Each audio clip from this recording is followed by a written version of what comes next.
What's up guys, this is Average Scale Modeler 77 and today I'll just be doing a quick update on this P51D Mustang by Revell. It's a pretty old kit, it's the old Mustang kit from the 70s I think it is. And I guess it just reboxed it or something, not really sure what exactly they did. But pretty old kit, old tooling, but it still seems to be an alright kit. Like the fits aren't bad, they aren't amazing, they're not like the Tamiya kit I just finished. But they are still pretty nice for one of these old Revell kits. So I'm just going to quickly show you all I've done. I've completed the cockpit assembly so far. I have the green chromate, and then the floor, I've been doing some research on that, is apparently like plywood with a black non-slip surface on it.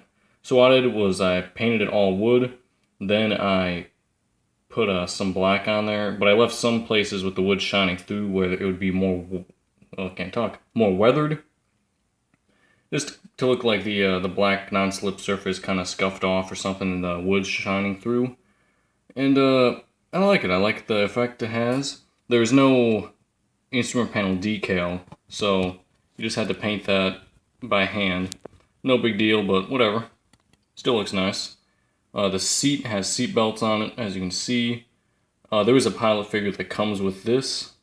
Really nice pilot figure too. Usually the Revell figures are okay, but this one seems to be pretty good. The piece right here that I'm showing right now with the black boxes on it didn't really fit too well.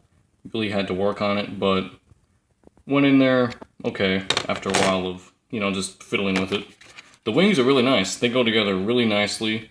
On the machine gun areas, you do have to really squeeze hard so there aren't any gaps. But that was really the only problem.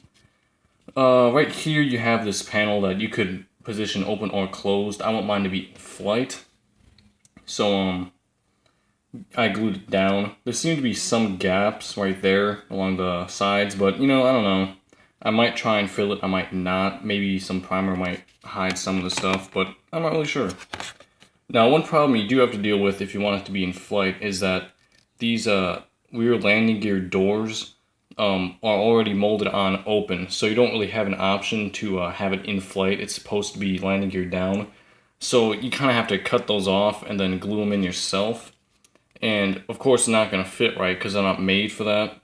So I did have the tube glue that I haven't used in a while. I put that on pretty thickly, and hopefully it filled up some of the gaps around the edges.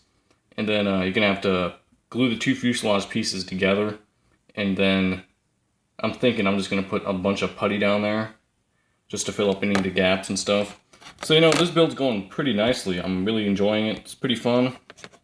I did dry fit the fuselage pieces, and there seems to be just a little bit of gaps right here in the front. But, nothing, a little bit of Tamiya glue down the middle and then squeezing really hard to get some of the molten glue out and then sanding that down. That'll fix it, I'm sure. But yeah, that's basically what the P51 is looking like right now. Really having a good time building this. And quick question about this flame pans right here. I'm coming close to the end of the assembly of it, and the magic tracks are starting to come up, and I have a question for y'all. Am I supposed to build the magic tracks and then glue it to it immediately, then paint it? Or is it a better idea to assemble all the magic tracks, paint them, and then attach them after all the other painting on the tank's done? So that's the quick question for y'all, because I'm not really sure myself. So if you guys answer it, I'll appreciate it. And with that, I'll let y'all go. Bye.